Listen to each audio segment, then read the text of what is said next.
Huber Winery. Got a record crowd, as you probably know. I think we're gonna have close to 1,000 people if we can keep the fire marshal at bay.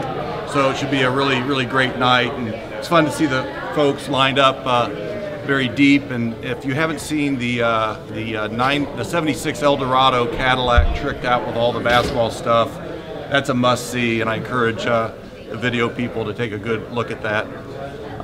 Been a great year for IU Athletics. We're excited about that as a launching pad for going forward.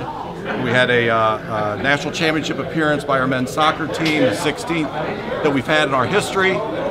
We have had women's basketball national championship with the WNIT. We had our men's swimming and diving team is back. We were back-to-back Big Ten champions. That's the first time we've done that in 33 years. Had our best finish at the Nationals in 43 years, finished third. Our two coaches, both for Ray Luz with swimming and Drew Johansson with diving, were National Coaches of the Year. You can tell my staff has great respect for me as they're giving me background noise. Women's swimming and diving, great job. They finished their second highest ever with an 8th place finish at the NCAA's. Lily King from Evansville, Indiana. Was the 3rd time in a row she was Big Ten Swimmer of the Year. First time that's ever happened in the Big Ten. So we're excited about all that part of it. Softball, first year for our coach Shonda Stanton, and she makes the final weekend. She's playing for a Big Ten championship, which is exciting. And of course, baseball, number 2 seed in that large bid. 5th time in the last 6 years that we've appeared in the NCAA tournament. And start Friday against Texas A&M in Austin. So athletically, feel like it's been a great year. Academically, a really strong year for us as well. We just found out that we set a IU record with 256 academic all Big Ten selections that we're very excited about and proud of. Last year we had 68 distinguished scholars, another Indiana University record. We're hoping to maybe outdo that this year. Our GSR, our graduation success rate for our student athletes, 90.6%, above the average in the Big Ten, and a dramatic increase in what it was when I got here in 2011. It was 70%. So we've dramatically increased our graduation success rate piece, which we're very excited about as well. So across the board, it's going well. Of course, tonight's about football and men's basketball. We're really looking forward, and I believe the future is very bright for both our football and men's basketball teams. Last year in Tom's first year, he had 2 shutouts for the first time in like 21 years. We are the top 6 in offense and defense for the first time in like 26 years. Those are Bill Mallory era statistics, doing things defensively that we haven't done since Coach Mal was coaching the Hoosiers. And of course, the recruiting, we're excited. We have Mr. Football, only the 2nd time we've recruited Mr. Football in 22 years, and one of the highest rated recruiting classes of all time. So we're very excited about that with the football side. Men's basketball, there might be a few people here interested in that as well. I think you guys saw what I saw. Archie's already had a dramatic impact on the program. We've trimmed 3 turnovers per game average off of where we were before. We won 2 more Big Ten conference games than we did last year, even though we lost 3 guys to professional ranks. Our defense has dramatically improved, which you can see with the eye test, but we've gone from like 140th or something to 66 in defensive efficiency. And then, of course, there is the recruiting as well.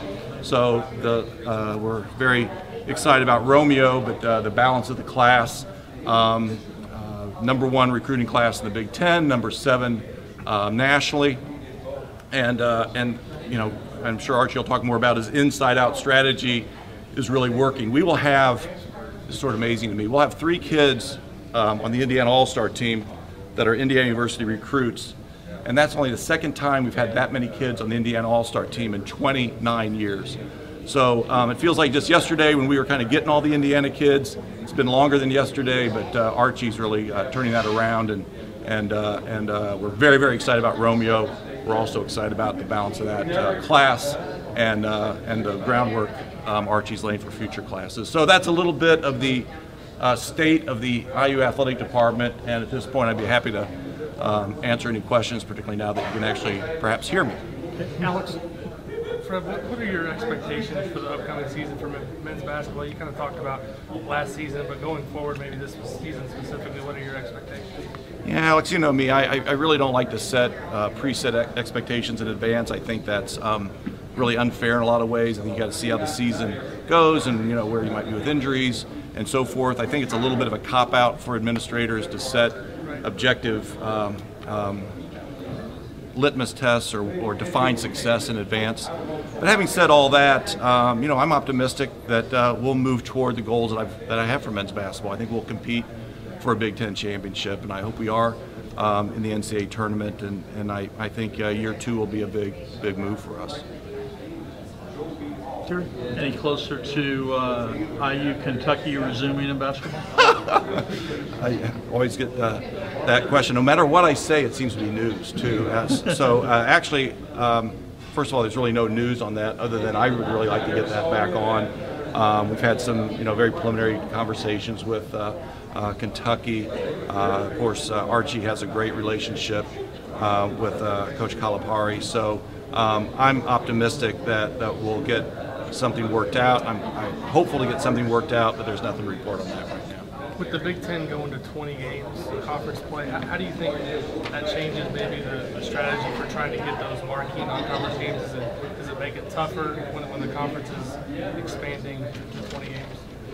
Yeah, Alex, it's clearly a challenge. It wasn't that many years ago when we didn't have the ACC Challenge and we didn't have the Big East Challenge or the Gavitt Games, and now we're going to 2 additional conference games. So I think we'll need to reevaluate all of that. And of course, Archie has his own scheduling approach, and it's a very sophisticated one. He and Bill Komar, I think, are really national leaders in their ability to figure that out. So it's a new landscape, and we'll probably adjust accordingly.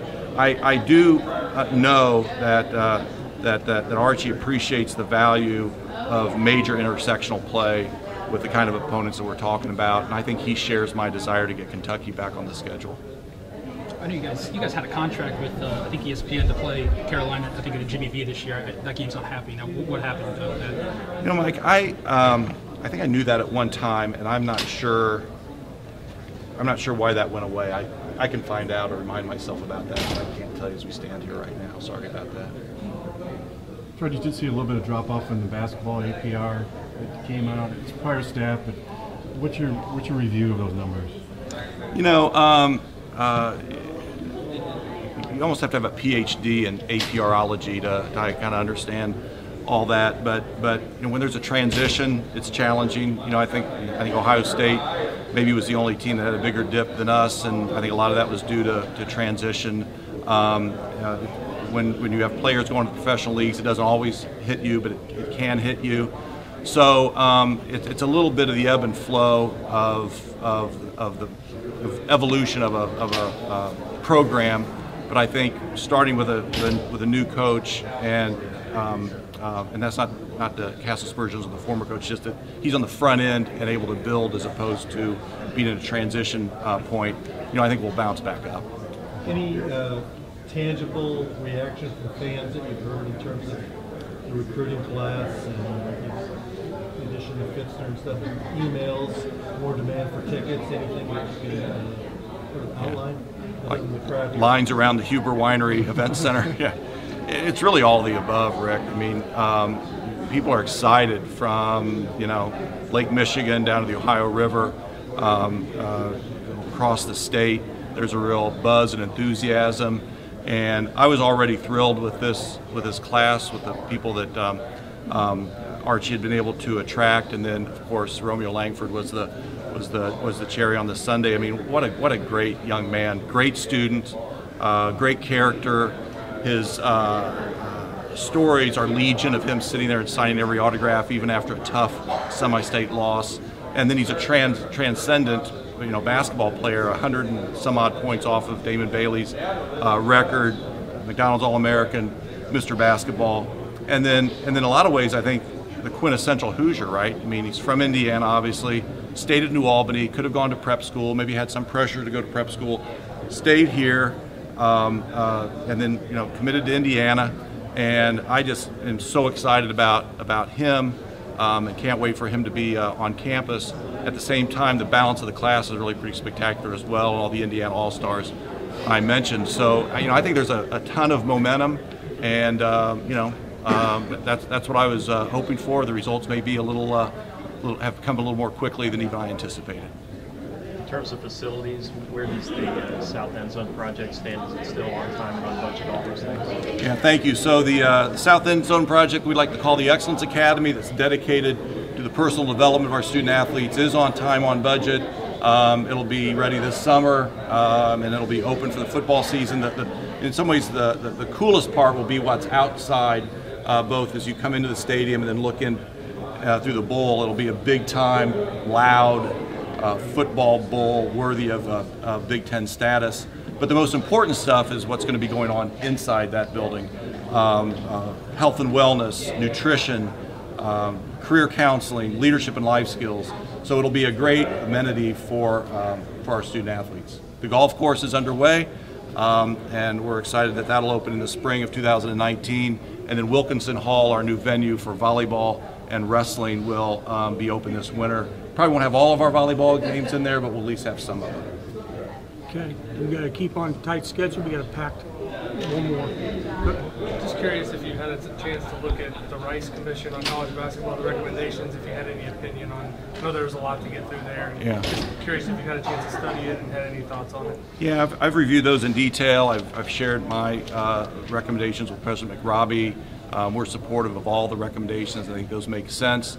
I also think the deference the Rice Commission report paid on name, image, and likeness to wait for some of the litigation to get done was a little misunderstood. I think they are supportive of moving in that direction, and I am as well. So hopefully that'll come over time. But I think the recommendations they made all make sense, and there'll be a devil in the details on a few of those, like the impact of players coming back from being drafted.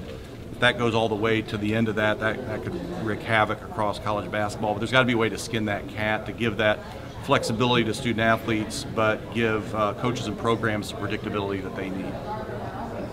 All right, Fred, thank you so much.